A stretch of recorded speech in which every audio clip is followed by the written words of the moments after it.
Hey there everyone, welcome back to my channel. Grab a cup of coffee or tea and let's dive into today's video. Don't forget to hit the like button and subscribe to my channel for more content. It's a simple gesture that would be immensely helpful. Now without further ado, let's jump right into today's video. My wife and I are both in our late 40s.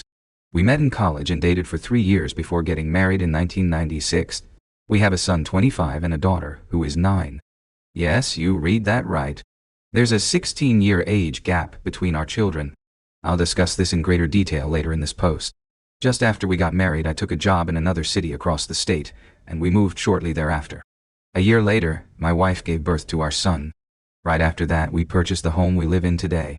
It's in a great neighborhood and we have many good friends here. I couldn't think of a better place to raise a family. My wife has a degree in education but never seriously pursued a career. She instead chose to be a stay-at-home mom while also working a few days per month as a substitute teacher. Now that our daughter is in school, my wife has been able to pick up a few more days each month. Overall, we get along great, and our marriage had been a solid and happy one until recently. Isn't that what they all say in these stories? Just over a month ago, I was going through some old electronics we stockpiled in the closet of our spare bedroom. My plan was to wipe them clean and take them to the recycle center instead of throwing them in the trash. The box contained old laptops, a desktop, and several tablets that we had collected over the years, as well as a menagerie of chargers, old calculators, and even an old tube TV.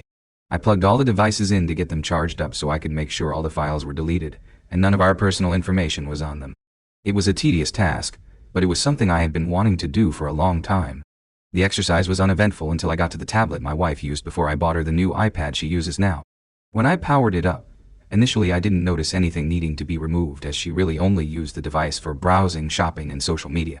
I was about to do a reset when I came across an app I didn't know she had been using. I opened the app, and there I found hundreds of messages between my wife and another user dating back nearly 10 years ago. What kind of app stores messages from 10 years ago? After reading the messages, I soon deducted that the person she had been communicating with was a former neighbor who lived 2 houses down from us and that he and my wife had an affair. From their exchanges, it appears the affair started in early May and ended just before Labor Day of that year. They were using the app to arrange meetups at his house or ours. I put here that is grimy because it is. It's bad enough she's cheating on the guy, but to bring that guy back to her house? That is just disgusting. At the time, this guy was a window and door salesman, and I bought a new set of windows and a door from him for our 3-season room.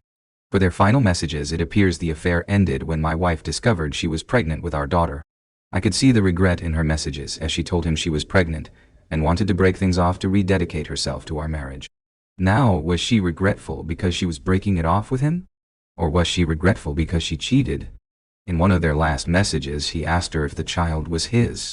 She replied telling him she didn't think so as she had been intimate with me 4 times that week and only 1 time with him. That is just sick. I mean, mixing it up with 2 guys at the same time. That is just disgusting. The fact that my wife became pregnant with our daughter was a complete surprise to us. After our son was born, my wife was diagnosed with a condition called an ovulation, which causes infertility. That's the first I've heard of this condition. Since then, we had been going unprotected for years, even though her doctor always told her there was an outside chance she could get pregnant. Originally, we planned on having a big family, but after the diagnosis, we thought if it happens, it happens, and if it doesn't, it doesn't. When we found out she was pregnant, I was over the moon with joy about having another child. Reading each of those messages between them was like getting punched in the gut. I couldn't believe it and was completely sickened by the whole thing. Never in a million years would I have dreamed that my wife could ever do something like this again. Isn't that what all these guys say in these stories? After discovering the messages, I was about to confront her, but then something inside me told me to stop and to think it through. Now that's smart because you may have done something foolish. You may have done something rash, and it's always better to step back even though you've got a lot of emotion going and think about it before you act. He says, give it a little more thought and do a little more investigating before making any decisions I may regret later. After all, this happened nearly 10 years ago and our marriage has been wonderful, especially since the birth of our daughter, and I put a big question mark up here because how can you claim that your marriage is wonderful when you have proof that your wife cheated on you? Come on, mister. Then I thought, my God, what if my daughter isn't mine? What would I do? I know I'd still love her, but how would I react? Even if it turned out she wasn't mine, I'd love her just the same, although my heart would be broken far beyond what my wife had already done. For the rest of the day I went on as normal as if I hadn't seen the messages. I took all the old electronics, except for my wife's old tablet of course, to the recycle center. My daughter came with me, and I took her out to lunch afterwards. This all happened exactly 4 weeks ago today, and since that time, I've shut everything out of my mind and have been going on as normal. As I said, my marriage has been wonderful. No, it hasn't, and I love my kids with my entire being.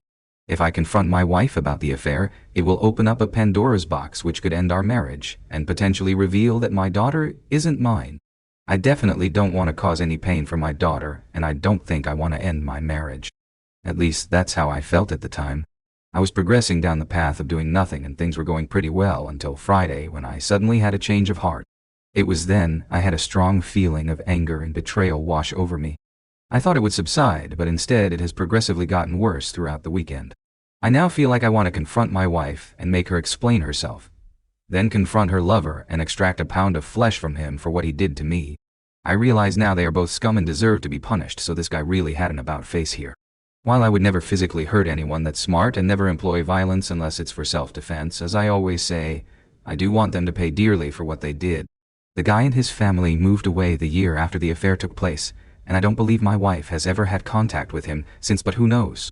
You know, that's interesting because I think this is like the third story I've done where a wife or maybe it was a fiancé hooked up with somebody in the neighborhood, and then that AP, that affair partner, moves away. It's just interesting how these stories have these similarities where the AP gets out of Dodge. I've now got this sudden urge to tell his wife and destroy his marriage, making him suffer as I have been for the past month. I've also got this drive to get my daughter DNA tested without telling my wife. Even though it will not change how I feel about her, I've got to know. If it turns out she's mine, I'll probably choose to forget the whole thing and just move on with life. That is a mistake.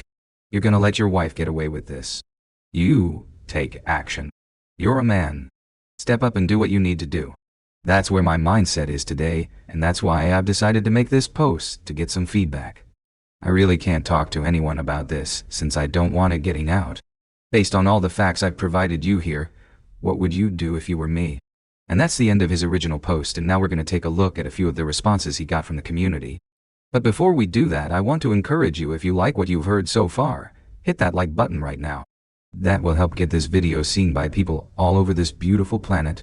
Now let's take a look at some of those responses. The first one is from a woman. She says, I'll respond as someone who's been in your wife's situation. Summarize, I had a brief and foolish affair with a deacon from our church. It lasted less than a month, and during that time I became pregnant.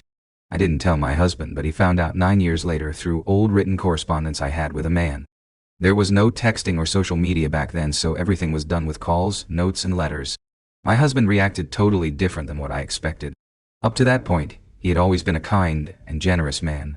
He became very mean. Stopped speaking to me and DNA tested our daughter.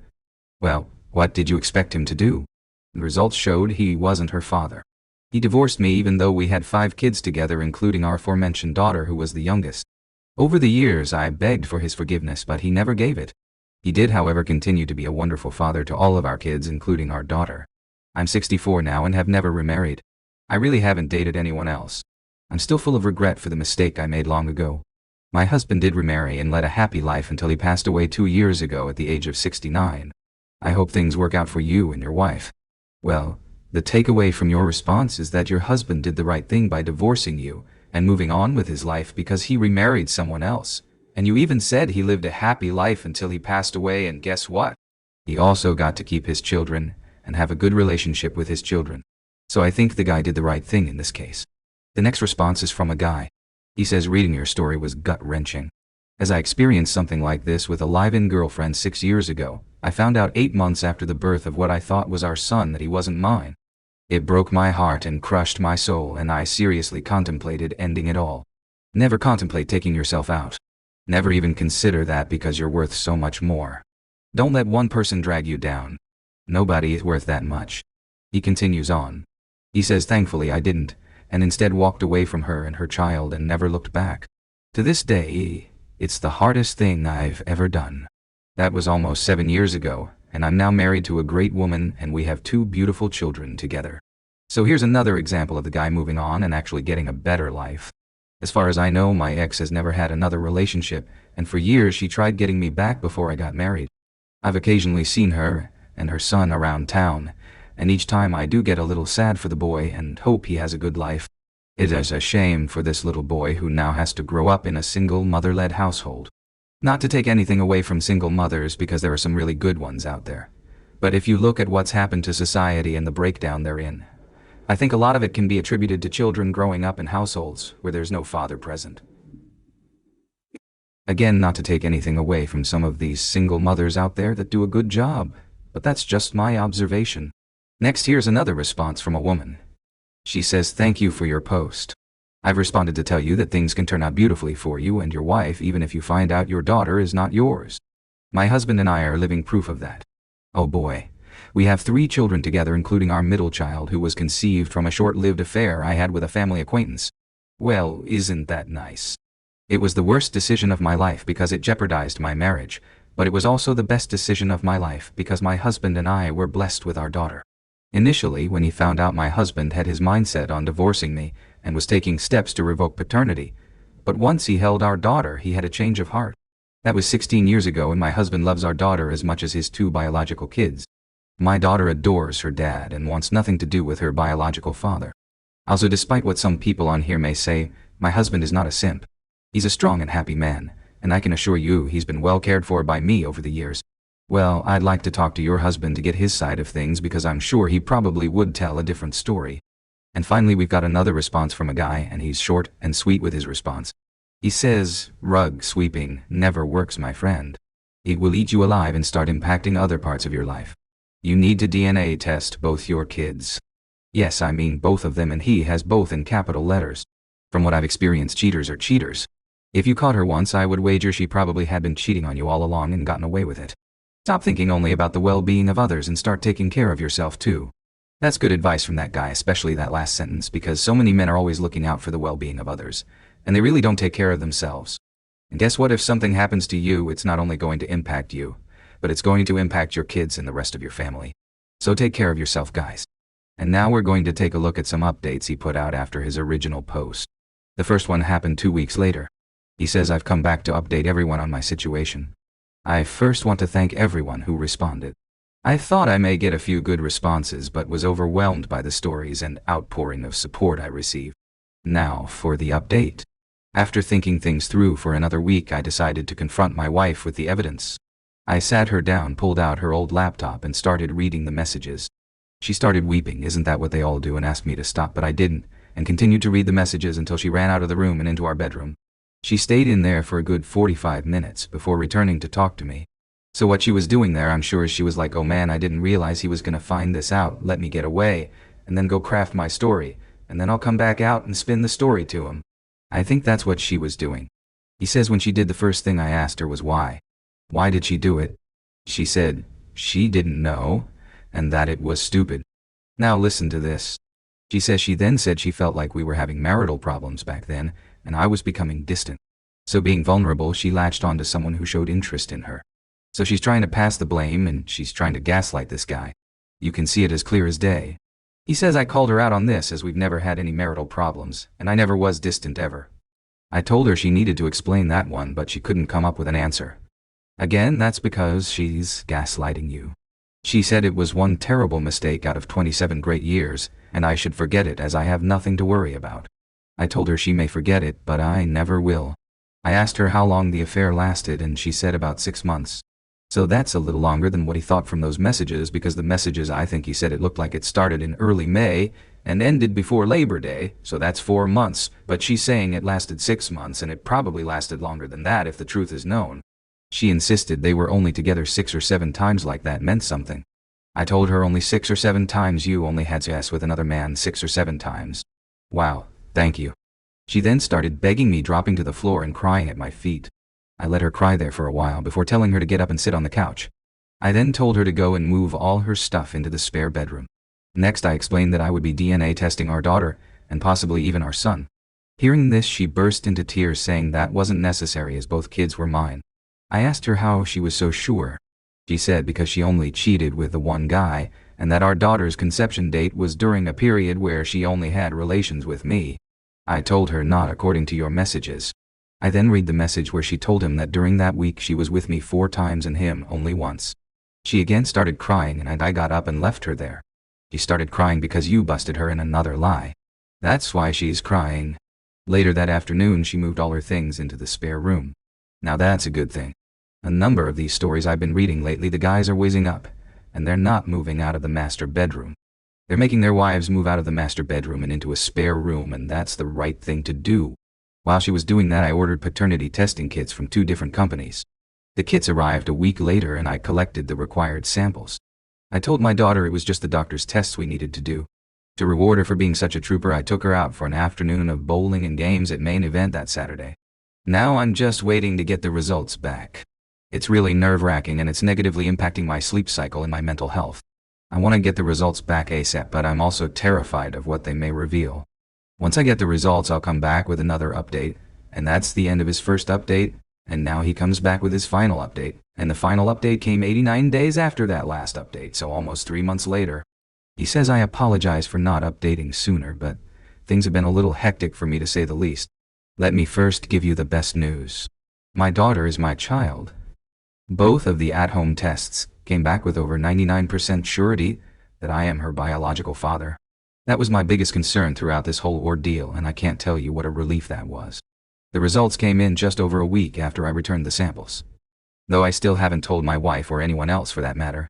My wife has never brought the subject up again, and neither have I. I'm sure she's still consumed with fear that I may not be the father, and that's okay by me. So he's letting her suffer a little bit. If she ever asks me about it, I'll tell her the truth, but I have no plans to voluntarily do so. As for my marriage, we are legally separated but still living at the same address. Sorta. Our property has an outbuilding garage on it with an attached efficiency apartment. I'm living there, and will continue to do so until I eventually divorce my wife. After we bought the house, we initially planned to rent it out but decided to keep it as a guest quarters for visiting relatives and friends. We also let our son live out there from his junior year in high school until he graduated from college. It was a good way for him to acclimate to being on his own. It's a nice space at just over 420 square feet with a full bathroom, an efficiency kitchen, and a big living room. After my son moved out, I used this space as my man cave when it was not being occupied by visitors. It's even got its own address, which I had to get re-established with the post office, which was a feat in itself. The reason I've not yet moved forward with the divorce is I don't want to be apart from my daughter even for a day. He says, according to my attorney, even though our state has laws favoring the betrayed spouse, so he must live in an at-fault state, the best custody outcome I could have gotten was 50%. I didn't want that. I want to see my baby girl every day. In our state, a couple can remain legally separated indefinitely. My attorney did caution me on living in the same house, but said since the structure was separate from the main house and has its own address, there should be no issues. While my wife doesn't like being legally separated, she's glad we haven't divorced, and is holding out hope we'll reconcile. That's not going to happen, but I let her think there's a chance just to maintain a healthy environment for my daughter. Right now we're on very good terms and I feel good because I'm controlling all the cards. On the advice of my attorney, we've equally split all of our assets except for the house. That will happen when we eventually do divorce. Now I'm surprised at that because I didn't know during a legal separation that you split the assets. I thought you did that after the divorce, so that's news to me. Also, as of the separation date, I've required my wife to start contributing half of the upkeep of our house. That's smart. We set up a new joint account for this purpose, and every month she has to contribute $929 into the account, which covers half the bills, taxes, and homeowner's insurance. She also has to pay for her own car insurance now, as well as buy all her own food and medications, so she's getting a taste of what it's like to be out on her own. My wife has been trying non-stop to convince me to give her another chance. She knows the divorce paperwork is ready to go and sitting at my attorney's office, and I can instruct him to file at any time. Knowing this, she hasn't done anything to upset me, and I actually like the arrangement we have for the time being. Prior to the separation, I required that she give me a detailed timeline of her affair, and also break the news to our families, including our son. It was a difficult process for her, and she has been humbled by the process. We both sat down and told our daughter, and she handled it well. She knows we both love her, and everything will be okay no matter what. As for the other man, I paid him back good. I found out where his wife worked and called her at her office. She answered, and I told her who I was. She of course remembered me from the neighborhood, and we exchanged a few pleasantries. I then told her I needed to discuss something that I recently found out about my wife and her husband. She went silent and said, "Okay."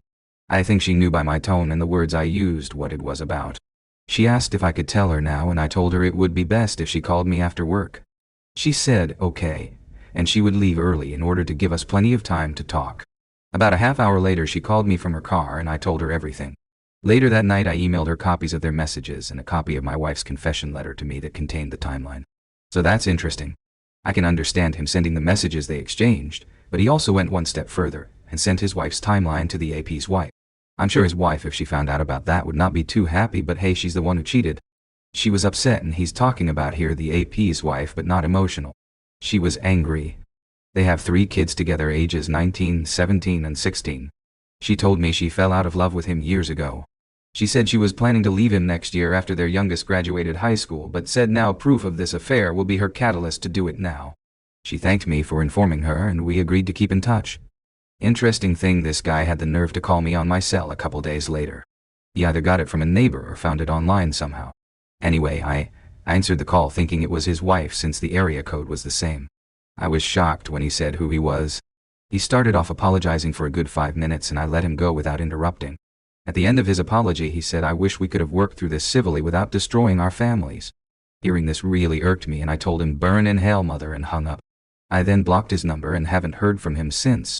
The next time I talked to his wife she told me she had already kicked him out and was in the process of filing for divorce. She explained that he recently had some serious health problems that she nursed him through, and she felt a little guilty leaving him at this stage of his life. But then when she thinks about him cheating on her, any guilt she has quickly evaporates. She said he'll likely not do well on his own as he drinks, doesn't know how to cook or do anything for himself, but she said she doesn't care at this point. She told me she thinks he's cheated on her with other women over the years but didn't have any concrete proof. Yes, I would say he probably has, because as we always say, once a cheater, always a cheater. She said now that he's old, sick and fat, no one wants his nasty arse and neither does she. I like her attitude and spunk, but I definitely wouldn't want to get on her bad side, he says. If the guy wasn't such a dog I might even feel a little sorry for him, but I don't. That's where the story ends for now. Based on how things have gone so far, I could see us living this way until my daughter graduates, or at least until she gets into her teens. So I think he said she's only 9 years old, so he's gonna live like that for maybe another 8-9 years. Are you crazy? He says, I know a lot of you are going to criticize me for not just divorcing her, but I know most dads on here will understand where I'm coming from. Thank you for your thoughtful messages, and stay well. So that's the end of his story, and overall, I think he handled things very well, except the big mistake he is making is not divorcing her, and moving on and moving away. Now I can understand he wants to see his child every day, and if they do divorce then he's probably at best gonna get 50-50. He may get something less than that. So I completely understand that. But man, that living arrangement, living on the same property as his wife, I just think that's risky number one, and it also is going to put in play her potentially getting him back. And like I said, I can fully understand he wants to see his daughter every day, but surely there has to be a better way to work things out where he could divorce, live nearby, and still be able to see her just about every day. I don't know. Those are my thoughts. And now I wanted to go through what I think are some of the morals of the story. Number 1. How long ago, and how many times doesn't matter. If somebody says, oh, it was 10 years ago when I cheated on you, and it was only 1 time, it was only 2 times, it doesn't matter. The fact that you cheated ends it in my book. Next, illicit affairs take incredible planning and deception. Don't let anyone tell you that, oh, it was just spontaneous and it just happened. No. If it's an ongoing affair, that takes enormous planning and deception to pull that off. And this woman, if she carried this on with a neighbor for 6 months, just think of all the sneaking around they had to do. Next, every cheater is by default a calculated liar, and therefore you can't trust them with anything. Next, cheaters will gaslight you after they are caught. I've read some of these stories and listened to some of these stories online where guys say, well, I gave her credit because she took all the responsibility for the affair and she's doing everything that she needs to do. But if you dig into the story a little bit further and listen to the words closer, you'll find out that the cheater was actually trying to pass the buck off on them for cheating and not truly accepting full responsibility. And even if they do accept responsibility, they still cheated on you. And as far as I'm concerned, it's over. Next, a cheater cannot be trusted with anything, like I just said before. If they cheat on you, what else are they gonna do to you? I wouldn't trust them with anything after that. Next, after discovering cheating, immediately consult a lawyer. Protect yourself. Protect your assets. Make sure you get everything lined up if you have custody issues. Start working through that, and I would do so before confronting the cheater. Next, and this goes for all men, not just men that are dealing with cheaters. Take care of your mental, physical, and financial health. As men, we are always looking out for the well-being of others first, and we put ourselves last. You need to put yourself first, because just like they say when you get on an airplane, you know if the mask comes down, you put your mask on first before you assist others.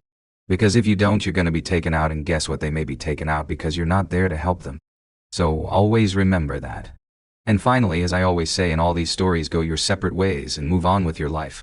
This whole idea of him being legally separated and maybe staying like that for years and living on the same property as his wife, man, that just sounds very complicated and messy. My thought would be get the divorce, go your separate ways, and work out something where you'll be able to see your daughter just about every day. That's what I would look to do. So those are my thoughts, and now I want to hear from you. What did you think of this story? And how do you think this guy handled it? Would you have done something similar to what he did, or would you have done something completely different? Tell us about it in the comments. Also be sure to hit that like button right now. Share this video with your friends, and subscribe to this channel, and I will talk to you on the next one.